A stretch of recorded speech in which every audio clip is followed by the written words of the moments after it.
सुप्रभात मंडळी. मी निलिमा पटवर्धन आणि आपण साने गुरुजी लिखित श्यामची आई हे पुस्तक वाचत आहोत. आज आपण वाचणार आहोत 32व्या रात्रीची गोष्ट आणि त्याचं शीर्षक आहे कर्ज म्हणजे जिवंतपणीचा नरक. सुरू करते. त्या दिवशी सावकाराचा माणूस कर्ज वसुलीसाठी आमच्याकडे आला होता. तो दूत आमच्या घरी आला म्हणजे आईला मेल्याहून मेल्यासारखं होत असे. कर्जापायी सुख नाही. कर्ज म्हणजे जिवंतपणीचा नरक होय. मेलं तरी कर्ज काढू नये, उपवास काढावे, परंतु ऋण नको. ऋणाने एकदाच सुख होते, ते म्हणजे ऋण घेताना. त्यानंतर ते नेहमी रडवते, भिकेस लावते. कर्जाने स्वाभिमान जातो, मान हरपतो. कर्जानं मान नेहमी खाली होते. कर्ज म्हणजे मिंधेपणा, दीनपणा. सावकाराचा माणूस, वडील त्याची बर्दास्त ठेवीत होते. घरात चांगली भाजी करावयास त्यांनी सांगितले. केळीची पानं आणून ठेवली. कढी कर आणि वरती कढीत कडीलिंब पण टाक, म्हणजे वास सुंदर लागेल, अशी आईला सूचना देऊन वडील शेतावर निघून गेले. तो मनुष्य ओटीवर बसला होता. आईनं त्याला चहा करून दिला. घरातील पूड संपली होती तरी शेजारून आई घेऊन आली. चहापानानंतर आईनं कढत पाणी त्याला आंघोळीस दिलं. त्या कारकुनाने आंघोळ केली, परंतु स्वतःचं धोतरही त्यानं धुतलं नाही. सावकाराचा नोकर. श्रीमंताच्या कुत्र्यालाही मान असतो. श्रीमंताच्या कुत्र्यांचेही गरिबांना मुके घ्यावे लागतात. एकदा एका शेतकऱ्याला एका श्रीमंताचा कुत्रा चावावयास आला. शेतकऱ्याने त्या कुत्र्याला काठी मारली. त्या श्रीमंताने शेतकऱ्यावर खटला भरला आणि शेतकऱ्यास 25 रुपये दंड झाला, असं मी वाचलं होतं. शेतकरी म्हणजे का माणूस आहे? साऱ्या जगासाठी खपणारा तो गुलाम, साऱ्या खुशाल चेंडूंना पोसणारा तो जणू पशु. असं असून श्रीमंतांच्या कुत्र्याला मारतो. मित्रांनो, हिंदुस्थानात पशुपक्षी यांना माणसांपेक्षा अधिक मान आहे. देवळात कुत्रे कावळे चालतील, घरात पोपट मैना चालतील, परंतु हरिजन खपणार नाही. पशुपक्ष्यांवर प्रेम करणारे परंतु मानवाचा तिटकारा करणारे असे नराधम जिथे आहेत, तेथे सुख, सौभाग्य आणि स्वातंत्र्य कसं येणार? त्या सावकाराच्या माणसाचे ते ओंगळ धोतर माझ्या आईला धुवावं लागलं. माझ्या पुण्यशील आईच्या हातून ते अमंगळ वस्त्र धुतलं गेलं. आईचा हात त्या धोतराला लागून ते धोतर वापरणारा पवित्र व्हावा, असाही कदाचित ईश्वराचा हेतू असेल. परमेश्वराचे हेतू अतर्क्य आहेत. तो शुद्धीने कार्य कसे कोठून करवून घेईल याचा नेम नसतो. माझे वडील शेतावरून आले. तुमचं स्नान वगैरे झालं का, असं त्यांनी कारकुनाला विचारलं. तो होय म्हणाला. तुमची वाट पाहत होतो. तुमच्याजवळ बोलून हिशोब करून पैसे घेऊन मला सायंकाळी विसापूरला मुक्काम करावयाचा आहे. आज रात्री तेथे वस्तीला राहीन, असं तो म्हणाला. बरं, मी स्नान करतो, लवकरच पूजा वगैरे आटोपतो, तुम्ही थोडी विश्रांती घ्या, असं त्यास सांगून वडील आंघोळीस गेले. स्नान करून ते आले आणि पूजेला बसले. आईला त्यांनी हळूच विचारलं, त्यांना चहा वगैरे दिलास की नाही? कुठून आणून द्यायचा होतास? आई म्हणाली, सारं काही दिलं. त्याचं धोतरही धुवून वाळत घातलंय. एकदाची धिणका जाऊ दे या घरातून लवकर. आई त्रासली होती, संतापली होती, पण वडील शांतपणे पूजा करू लागले. ते शांत होते तरी त्यांची मनातील खिन्नता बाहेर डोकावत होती. घरच्या देवाची पूजा करून वडील देवळास गेले. आईनं पाटपाणी केलं. धाकटा पुरुषोत्तम शाळेतून आला होता. त्यानं ताटं घेतली. वडील लवकरच देवळातून परत आले. उठा वामनराव, हातपाय धुवा, असं वडील त्यांना म्हणाले. या बसा इथे. सोळे नसले तरी चालेल, काही हरकत नाही, असे वडील त्यांना म्हणाले. जे वडील आम्हा सोळ्या ओळ्यासाठी बोलावायचे, त्यांना तो ओवळा मनुष्य स्वतःच्या शेजारी चालला. जणू तो सावकाराचा मनुष्य म्हणजे देवच होता. त्याची हांजी करणं, त्याचा उदो करणं, एवढंच वडिलांचं काम होतं. काय करतील? हा एवढा मिंधेपणा, हा तेजोभंग, ही सत्वहानी कशाने झाली? एका कर्जामुळे. कर्ज का झालं? लग्नमुंजीतून वाटेल तसा खर्च केल्याने, पूर्वीच्या इतमामाप्रमाणे राहण्याने, या खोट्या कुलाभिमानामुळे, अंथरूण पाहून पाय न पसरल्यामुळे, भांडणाने, भाऊबंदकीने, कोर्ट कचेऱ्यांमुळे, कर्ज फेडावयास ताबडतोब न उठल्यामुळे, कर्ज उरावर बसत होतं तरी जमिनीचा मोह न सुटल्यामुळे. गड्यानो, तुमच्या बायका माणसांची पोराबाळांची अब्रू चव्हाट्यावर येऊ नये, अब्रूचे धिंडवडे होऊ नयेत असं जर वाटत असेल ना, तर कर्जाला स्पर्श करू नका. कर्ज असेलच तर शेत भात दागदागिने सारं काही विकून आधी कर्जमुक्त व्हा. पानं वाटली.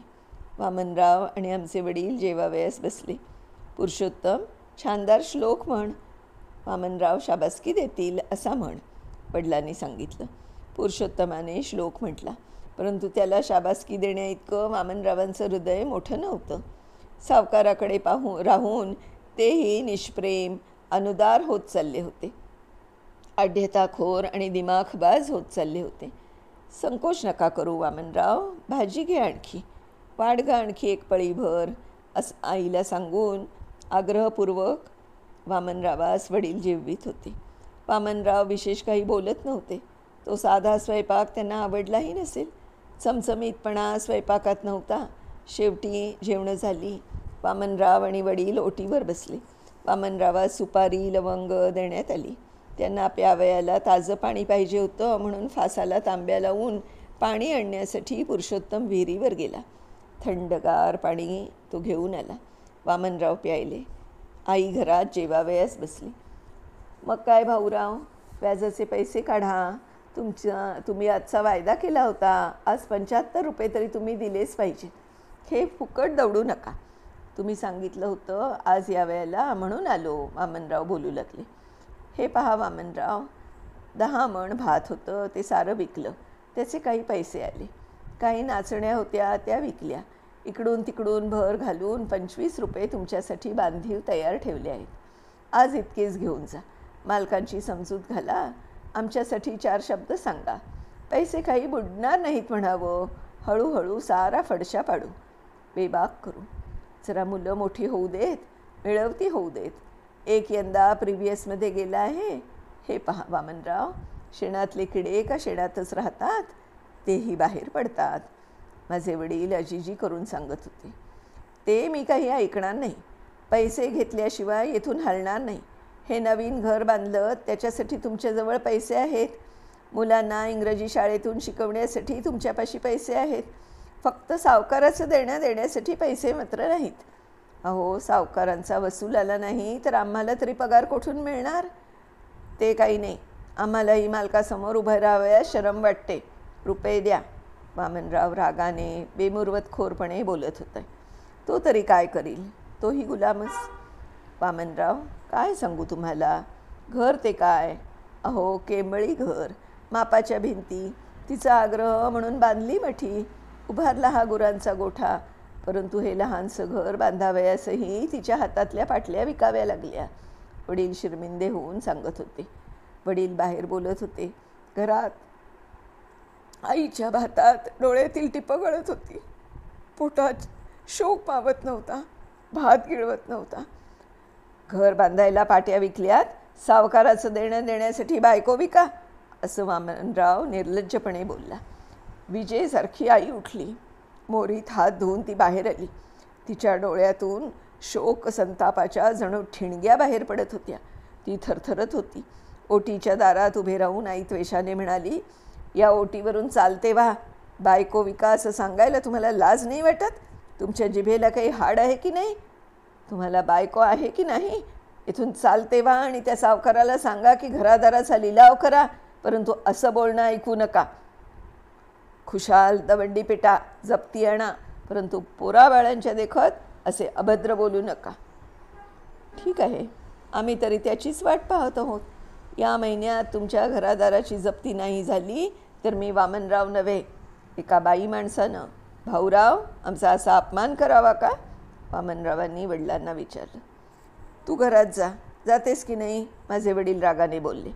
आई निमूटपणे घरात गेली आणि रडत बसली. अश्रूंशिवाय कोणता आधार होता तिला? बाहेर ओटीवर वडील वामनरावांची समजूत घालीत होते. हो ना करता करता 25 रुपये घेऊन कारकून निघून गेला. वडील घरात आले. तुम्हा बायकांना कवडीची अक्कल नसते. तुम्हाला काही समजत नाही. सकाळपासून किती जपून त्याच्याजवळ मी वागत होतो, त्याची मनधरणी करीत होतो. चुलीजवळ फुंकीत बसावं एवढंच तुमचं काम. उद्याचं मरण तुम्ही आज ओढवून घ्याल. रागाने का कोणतं काम होत असतं? गोडी गुलाबीनं घ्यावं लागतं. आमची कशी ओढाताण होत असेल त्याची तुम्हाला काय कल्पना? वडील आईला बोलू लागले. पदोपदी अपमान करून घेण्यापेक्षा आज मेलेलं काय वाईट? कुत्र्यासारखं हिडीस फिडीस करून घेऊन जगण्यात काय गोडी? उद्यापेक्षा आजच मरण म्हणजे सोनं आहे. आणि उद्या जप्ती, होऊ द्या लिलाव. आपणही मोलमजुरी करू. मथुरीच्या तिकडे राहावयास जाऊ. मजूरसुद्धा मेली असली अभद्र बोलणी, अशी घाणेरडी बोलणी ऐकून घेणार नाहीत. चला आपण मोलमजुरी करू, धरित्रीवर निजू, झऱ्याचं पाणी पिऊ, झाडाचा पाला ओरबाडून खाऊ. चला. आई भावना विवश झाली होती. बोलणं सोपं, करणं कठीण. दुपारची वेळ झाली म्हणजे समजेल सारे, असं बोलून वडील बाहेर गेले. धाकटे भाऊ आईजवळ जाऊन म्हणाले, आई रडू नकोस. तू रडलीस म्हणजे आम्हाला रडू येतं आई. तू सांगशील ते काम आम्ही करू. रडू नकोस आई. लहान मुलं मोठ्या आईची समजूत घालीत होती. फुले झाडाला आधार देत होती. करुण असं ते दृश्य होतं. मंडळी, खरंच कर्जबाजारी होणं फार वाईट. अपमानाच घोट सतत सतत प्यावे लागत असतात अशा वेळेला. तर इथे ही 32व्या रात्रीची गोष्ट संपली आहे मित्रांनो. उद्या आपण पुढची गोष्ट ऐकूया. तोपर्यंत बाय बाय.